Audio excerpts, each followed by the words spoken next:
Maayong hapon kaninyong tanan. Ani ang kahimtang sa panahon karong Miyerkules sa hapon, Disyembre 27, 2023. Sa pagkakaron, padayong gihapon ang hanging amihan o northeast monsoon nga makaepekto sa northern ug central Luzon.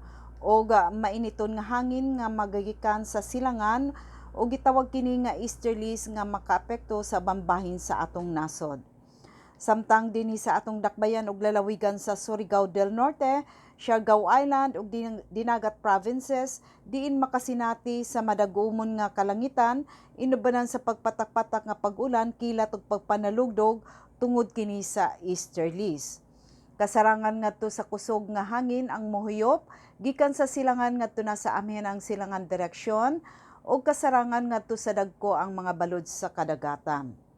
Ang sukod sa temperatura diri sa Surigao del Norte gikan sa 24.9 ngadto na sa 28.6 antas sentigrado.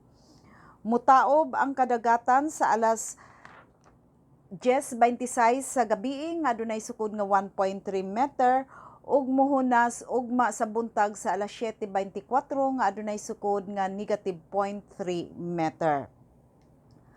Og wala tay gale warning nga sinati diri sa dakbayan ug lalawigan sa Surigao del Norte ug sa ubang bahin sa Mindanao. Ang adlaw musubang sa alas 5:51 sa buntag ug mosalop sa alas 5:25 sa hapon. Mao katong latest update sa lakat sa panahon karong adlaw gikan sa Pag-asa Surigao, kini si Francis Simorlan.